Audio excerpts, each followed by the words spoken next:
মালাহরি হরিবল মালাহরি হরিবল মালাহরি হরিবল মালাহরি হরিবল। হরিধ্বনি দিতে দিতে যাচ্ছিল শ্মশান বন্ধুর দল। আকাশে মেঘ জমেছে কালো ছায়ার মতো। কিভাবে যে শ্মশানে পৌঁছবে সেই নিয়ে ভীষণ চিন্তায় পড়েছে শ্মশান বন্ধুরা। যেতে যেতে সকলেই বলতে লাগলো নানা রকমের কথা, কিন্তু পরিতোষ ম্লান মুখে আকাশের দিকে তাকিয়ে বলল, গতিক সুবিধার দেখছি না বকুলদা। একটু পরেই যদি বৃষ্টি নামে তাহলে ভিজে একসা হতে হবে। আর নিতাইয়ের বউটা যেভাবে মারা গেল, দিন দিন যেন সন্দেহবাতিক হয়ে উঠেছিল। কেন রে, কি হয়েছিল? মৃত্যুটা যে স্বাভাবিক ছিল না তা বোঝাই যায়। স্বামীর সঙ্গে কি নিয়ে যে তুমুল ঝগড়া লেগেছিল সেদিন। পরে অবশ্য ঝগড়াটা মিটেও গিয়েছিল। তারপর সে ধান সিদ্ধ করতে বসে। সেই সময় উনুনের আগুন কাপড়ে লেগে যায়। কিছু বোঝার আগেই দাউ দাউ করে জ্বলতে থাকে সে। প্রবল চিৎকারে কেঁপে উঠেছিল সমস্ত বাড়িটা। ওই সময় নিতাইয়ের চোখে পড়ে ঘটনাটা। তাড়াহুড়ো করে সে এক কলসি জল ছুঁড়ে দেয় স্ত্রীর দিকে, কিন্তু তখন অনেক দেরি হয়ে গেছে। আগুন ছড়িয়ে পড়েছে গোটা শরীরে। শেষমেশ যখন আগুন নিভল, তখন তার স্ত্রী মাটিতে পড়ে আছে, একটা ঝলসানো নিথর দেহ। আর শুনেছি মৃত্যুর আগ মুহূর্তে সে চিৎকার করে বলেছিল, আমি আবার ফিরবো, আবার ফিরবো, আমি আবার ফিরবো। কথাটা শুনেই সকলে ভয়ে আড়ষ্ট হয়ে গেল। একজন চাপা স্বরে বলল, ভাই, এই সময় ওসব কথা কেন বলছিস? যার মৃতদেহ কাঁধে সে যদি কোনো অস্বাভাবিক আচরণ করে, গা ছমছমে পরিবেশ, আমার তো এসব ভাবতেই ভয় করছে। তোরা একটু চুপ কর না। কার্তিক শুকনো হেসে বলল, ধুর বোকা, মরা মানুষ কি আর নড়াচড়া করে নাকি? ওর বউ পুড়ে মরেছে, নিথর দেহ ওটা, ভয় পাওয়ার কিচ্ছু নেই। অন্য একজন আতঙ্কিত স্বরে বলল, তবুও ভয় তো লাগে। পোড়া শরীর দেখলে গা শিউরে ওঠে। আমার তো খুব চিন্তা হচ্ছে। গ্রামের মোড়ল নিজে এলেন না, শুধু আমাদের যেতে বললেন। ঠাকুর আমাদের রক্ষা করো, কোনো বিপদ যেন না ঘটে। ঠিক সেই সময় দামোদর বলল, আরে তোমরা হরিধ্বনি বন্ধ করলে কেন? শ্মশানের ভিতর পর্যন্ত আমাদের হরিনাম করতে হবে। শুরু করো। মালাহরি হরিবল মালাহরি হরিবল মালাহরি হরিবল। দূর থেকে দেখা গেল শ্মশানটা। শ্মশানে প্রবেশ করে ওরা চিতা সাজাবার কাজে নেমে গেল। কিন্তু এই সময় হঠাৎ শুরু হলো তুমুল ঝড়। এই ঝড়ের দাপটে শ্মশানের অনেক গাছ ভেঙে পড়ল মাটিতে। পরিতোষ গলার স্বর উঁচু করে বলে উঠল, এ কি রে বাবা, এ যে ঝড় শুরু হয়ে গেল। এই মনে হয় বৃষ্টি নামবে বলে। এই তাড়াতাড়ি করো। সকলেই তাড়াহুড়োর মধ্যে চিতা সাজাবার কাজে ব্যস্ত হয়ে পড়ল। মাটির উপরে একটা চারপায়া খাটিয়ার ওপর শোয়ানো ছিল মৃতদেহটা। বাতাসে মৃতদেহের ঢাকা খুলে গেল, মুখ বেরিয়ে এলো মৃতের। মৃতদেহ স্পর্শ করে বসেছিল কার্তিক। মৃতদেহের চোখের পাতা খুলে গেল এবং সেইখান থেকে বিচ্ছুরিত হতে লাগলো লাল রঙের আভা। তাই দেখে সে চিৎকার করে বলে উঠল, হরি বাবারি, কে কোথায় আছো? আমাকে মেরে ফেললে, হরি বাবারি। সকলের চোখ কার্তিকের দিকে। তাকে চাপটে ধরেছে মৃতদেহটা। পালাতে চাইলেও সে পালাতে পারছে না। শ্মশান বন্ধুরা ছুটে এলো, কিন্তু প্রেতের সামনে কেউ টিকল না। একে একে ছিটকে গেল সবাই। ভয়ে কাঁপতে কাঁপতে পরিতোষ বলল, তো তখনই বলেছিলাম যে এত রাত্রে এখানে না আসতে, কিন্তু আমার কথা কেউ কানে দিলে তো। এখন যে করেই হোক আমাকে পালাতে হবে। কিন্তু এই সময় চিৎকার ভেসে এলো। কেউ যেন সজোরে বলে উঠল, প্রতিশোধ আমি নিতে চাই। আমার অতৃপ্ত আত্মা গোটা গ্রামটাকে উজাড় করে দেবে। আমার স্বামীও রেহাই পাবে না। দাও দাও করে জ্বলবে গোটা গ্রাম।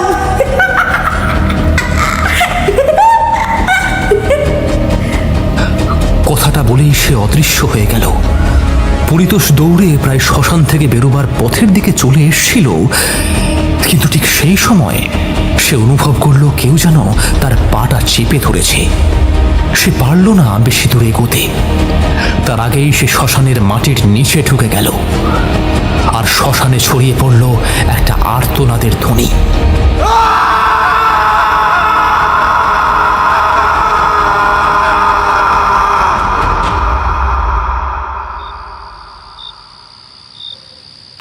রাতের বেলা সবেমাত্র খেতে বসেছিল নিতাই। খেতে খেতে সে বলল, যাক বাবা, মরেছে, বাঁচা গিয়েছে। সারাদিন শুধু আমাকে জ্বালিয়ে শেষ করে দিত। এই নে নে নে, জোরে জোরে বাতাস কর, হ্যাঁ জোরে জোরে বাতাস কর। তার বোন অনুপমা সাড়া দিয়ে বলল, তা যা বলেছো দাদা, আমার তো তোমাকে দেখে কষ্টই লাগতো। বাড়িতে অমন লক্ষ্মী ছাড়া বউ থাকলে সংসার করা যায় নাকি? কথাগুলো যখন অনুপমা বলছিল, ঠিক সেই সময় বাইরে সদর দরজায় টোকার শব্দ হলো। আর টোকার শব্দটা শুনেই ভ্রুকুটি করল অনুপমা। তারপর বিরক্ত হয়ে বলে উঠল, এই অসময় আবার কে এলো? দাঁড়াও দাদা, আমি দেখে আসি। পায়ে পায়ে এগিয়ে গেল সে, কিন্তু দরজা খোলার সঙ্গে সঙ্গে সে চিৎকার করে উঠল। তারপর দরজার হুড়কো খুলতেই দমকা বাতাসে দরজার পাল্লা দুটো খুলে গেল। চমকে উঠল অনুপমা। নিতাই বাতাসে নাক টানল। তারপর বলল, এ কি পোড়া পোড়া গন্ধটা আসছে কোত্থেকে? ওরে বাবারে, বৌদি তুমি এখানে এলে কি করে? আমি ফিরে এসেছি, কিন্তু মরে যাবার পরেও আমি ফিরে এসেছি। আমার যে হিসেব বাকি আছে। আমি যে কষ্ট পেয়ে মরেছি, আর তুমি এদিকে রসনা তৃপ্তি করছো। এবার তোমার শেষ দেখে আমি যাবো।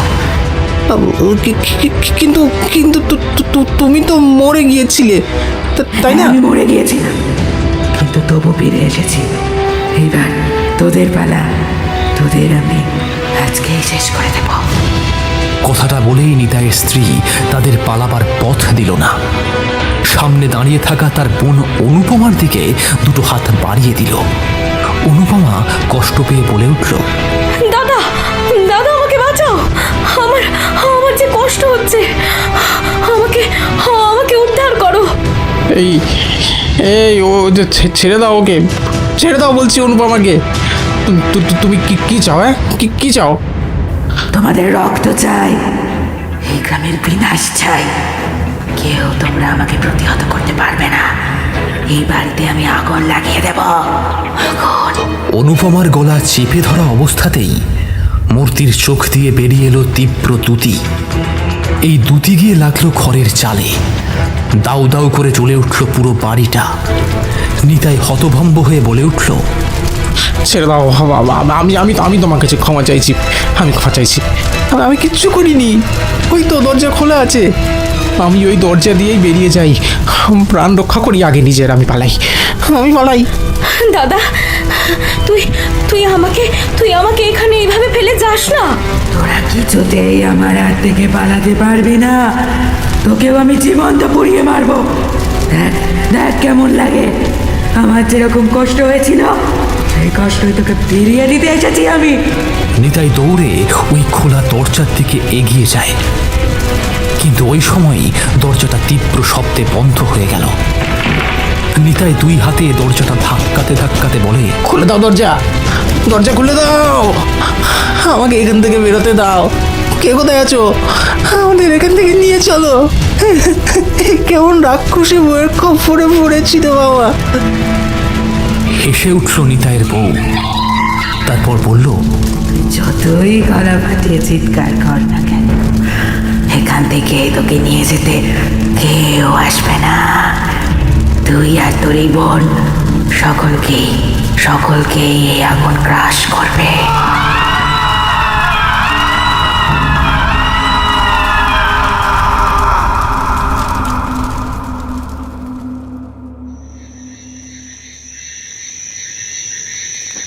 বড্ড দেরি হয়ে গেছে। এতটা দেরি হবে ভাবিনি। একটাও গরুর গাড়ি পেলাম না যে বাড়ি পর্যন্ত পৌঁছে দেবে। আরে ওই যে একটা গরুর গাড়ি আসছে না? গাড়োয়ান, ও গাড়োয়ান, শুনছো? দুহাত তুলে তপন এগিয়ে গেল। সত্যি একজন গরুর গাড়ি নিয়ে দাঁড়িয়েছিল একটা বট গাছের নিচে। তাকে দেখে গাড়োয়ান বলে উঠল, ও কোথায় যাবেন বাবু? বলছি রহমতগঞ্জে যাবে নাকি? ওইখানেই আমার বাড়ি। বাবু এত রাতে অতটা পথ না যাওয়াই ভালো। তার চেয়ে আপনি যদি আজকে রাতটা কাটানোর একটা জায়গা পান, ও মন্দ হবে না। আর রহমতগঞ্জ তো এখান থেকে কম করে হলেও 1 ক্রোশ পথ। কথাটা মন্দ বলনি। ওইখানে যেতে গেলে ঘন্টা 2 লাগে। বাড়িতেও বলে এসেছি যে ফিরতে একটু দেরি হবে। নিমন্ত্রণ বাড়িতে গিয়েছিলাম। তাহলে চলুন না বাবু, আমি আপনাকে পৌঁছে দিচ্ছি। তাই চলো। গরুর গাড়িতে উঠে পড়ল সে। গরুর গাড়ি চলতে শুরু করলো। একসময় ওরা পৌঁছে গেল একটা বাড়ির সামনে। গরুর গাড়ির দুলুনিতে তপনের ঝিমুনি আসছিল, তাই সে তন্দ্রাচ্ছন্ন হয়ে পড়েছিল। কিন্তু গাড়োয়ানের ডাকে তার ঘুম ভাঙল। গাড়োয়ান বলল, বাবু এইখানে নেমে পড়ুন। সে নেমে পড়ল। তারপর দেখল একটা বাড়ির সামনে দাঁড়িয়ে আছে। সে সন্দিগ্ধভাবে জিজ্ঞাসা করল, এই বাড়িতে কেউ থাকে না? না বাবু, এখানে অনেক আগে একটা পরিবার থাকতো, কিন্তু এখন কেউ থাকে না। আর অত কথায় আপনার কি কাজ? আপনি আজকের রাতটুকু থাকবেন, মাথা গোজবার ঠাই দিলাম। আর এই নিন হ্যারিকেন। গরুর গাড়িটা চলে গেল। হারিকেনুসকে তপন বাড়ির মধ্যে প্রবেশ করল। মুখরিত বাড়ির আনাচে কানাচে ঝিঁঝি পোকার ডাক। বাড়ির ভিতরে ঢুকেই সে বলল, ওই বাড়িতে লোক থাকে না? বলি, বাড়িতে কেউ আছেন? ডাকলো বটে, কিন্তু কোনো উত্তর পেল না। এইবার সে হ্যারিকেনটা রেখে কুয়োর দিকে এগিয়ে গেল। তারপর ভালো করে হাত পা ধুয়ে দাওয়ার কাছে একটা শতরঞ্জি পাতা দেখল। সে শতরঞ্জির ওপর নিজের পুটলিটা রেখে লম্বা হাই তুলল। তারপর বলল, না, এখানেই ঘুমিয়ে পড়ি। সদর দরজা বন্ধ করে দিয়েছি। নিমন্ত্রণ বাড়ি থেকে খেয়েও এসেছি। এইবার একটা জব্বর ঘুম দিই। এক ঘুমেই রাত কাবার করে দেব। ঘুমিয়ে পড়ল সে, কিন্তু ঘুম কিছুতেই হলো না। বিরক্ত হয়ে সে বলে উঠল, দূর, এখানে ঘুমানো মানুষের কর্ম নয়। মশার কামড় আর সেই সাথে একটা বিশ্রী শব্দ ভেসে আসছে। দেখি তো কে এত রাত্রিবেলা শব্দ করছে। সে উঠোন পেরিয়ে চলে গেল শব্দের উৎস ধরে। গিয়ে দেখল যে একটা পেয়ারা গাছের উঁচু ডালে বসে আছে একটা সাদা শাড়ি পরিহিত মেয়ে। তার হাত রক্তে ফেসে যাচ্ছিল। তাকে দেখে তপন ভয় পেয়ে বলল, ওরে বাবা রে, ওরে বাবা, আমি কার পাল্লায় পড়েছি? না না, আমাকে এখান থেকে পালাতেই হবে, পালাতেই হবে। ইচ্ছে করলেও পালাতে পারবি না। খনা সুরে কথাটা বলে উঠল মূর্তিটা। তারপর চোখের পলক ফেলতে না ফেলতেই তপন দেখল সেই মূর্তিটা তার চোখের সামনে। সে মনে সাহস সঞ্চয় করে বলল, কে তুমি? আর আমাকে কেন এখানে আটকে রাখতে চাও? সরে যাও, সরে যাও, আমি এখান থেকে চলে যাই।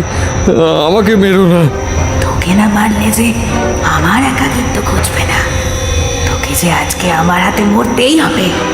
সে আর কোনো কথা না বলে বেরিয়ে দ্রুত পেছন দিকে দৌড়াতে থাকে, কিন্তু বেশি দূর দৌড়াতে পারে না, কেননা তার আগেই তাকে চাপটে ধরল ওই মূর্তিটা। আতঙ্কে দিশাহারা হয়ে গেল সে। তারপর বলল, কিন্তু কিন্তু আমাকে কি কারণে মারতে চাইছেন? আমার যে সঙ্গীর খুব দরকার, আমার অকালে সব গেছে। সংসার সুখ থেকে আমি বঞ্চিত। আমি প্রতিশোধ নিয়েছি। আগুনে যেমন নিজে পড়েছি, তেমনি সকলকে পুড়িয়ে মেরেছি। কিন্তু আর কতকাল একা থাকবো আমি? তাই তোকে আমার সাথে থাকতে হবে, চিরকাল আমার সাথেই থাকতে হবে। এইবার ওই মেয়েটা অট্টহাসি করে উঠল। তারপর সে তপনের গায়ে ধরিয়ে দিল আগুন। তপন প্রচণ্ড চিৎকার করে এদিক ওদিক ছুটে গেল, কিন্তু বাড়ির বাইরে বেরোতে পারল না। যখন তার সর্বাঙ্গ জ্বলছে, ঠিক ওই সময় সে দেখল কুয়োটা। ওই তো কুয়োটা। আমি যে যেতে পারছি না। সে ওই কুয়োতে ঝাঁপ মারল। ঝপাং করে একটা শব্দ হলো, তারপর সব শেষ।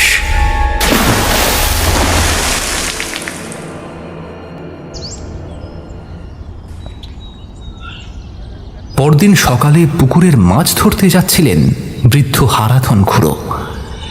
তিনি সেই পোড়া বাড়ির পাশ দিয়ে যাওয়ার সময় দেখতে পেলেন একজোড়া জুতো। তা দেখে ভ্রু কুঞ্চিত করে তিনি বললেন, আরে, এখানে এই জুতো জোড়া কে রাখলো? এখানে তো কেউ আসে না। তাহলে আর দেখছি দরজাটাও হাট করে খোলা। আগে গাঁয়ের লোকজনকে ডেকে আনি বড়। খুড়ো গ্রামে ঢুকে ঘটনাটা সকলকে জানালেন। তখন শম্ভু হেসে উঠল। তারপর বলল, খুড়ো, তুমি বলছিলে জুতো দেখেছো ওই পোড়ো বাড়ির সামনে। ধুর, ওই বাড়ি তো অভিশপ্ত। নিতাইয়ের বউ আগুনে পুড়ে মরে যাওয়ার পর কেউ সেদিকে যায় না। আমি কি মিথ্যে কথা বলছি? বিশ্বাস না হলে গিয়েই দেখো, দরজাটাও তো হাট করে খোলা। চলো একটু ভিতরের দিকে গিয়ে দেখা যাক। সকলেই দল বেঁধে সেই পোড়া বাড়ির সামনে পৌঁছল। সাহস সঞ্চয় করে দরজা ঠেলে ভেতরে ঢুকলো শম্ভু এবং পরাণ। ও মা, দেখো দেখি, ওই দাওয়ার কাছে পুঁটলি রাখা আছে যে। হ্যাঁ, আর হারিকেনটাও তো এখনো পুরোপুরি নেবেনি। মনে হচ্ছে কেউ গতকাল রাতে এখানেই ছিল। ওরা যখন গতকাল রাতে কে এসেছিল তা নিয়ে জল্পনা কল্পনা করছিল, ঠিক তখনই মণিময় ছুটে এসে চিৎকার করে উঠল, খুড়ো, ও খুড়ো, আরে তাড়াতাড়ি ছুটে আসো কুয়োর কাছে। দেখো কুয়োতে কি আছে। সকলেই গিয়ে দেখল একটা মৃতদেহ পড়ে আছে কুয়োর মধ্যে। খুড়ো ভয় খেয়ে বলে উঠল, নিতাইয়ের স্ত্রী এখনো এই বাড়ির মধ্যেই আছে। মাঝরাতে এখনো তার কান্নার আওয়াজ পাওয়া যায়।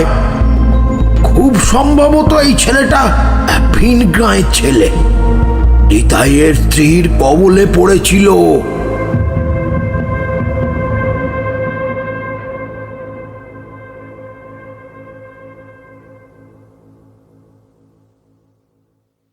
আমাদের এই গল্প যদি আপনাদের ভালো লেগে থাকে তাহলে অবশ্যই লাইক করবেন এবং শেয়ার করে কমেন্ট করতে ভুলবেন না। যারা চ্যানেলটিতে নতুন তারা অবশ্যই সাবস্ক্রাইব করে পাশে থাকা বেল আইকনটি টিপে শুধু নোটিফিকেশন বাটনটি অন করে দিন, যাতে আমাদের গল্পের পরবর্তী আপডেট সবার আগে আপনার কাছে পৌঁছে যায়। ধন্যবাদ।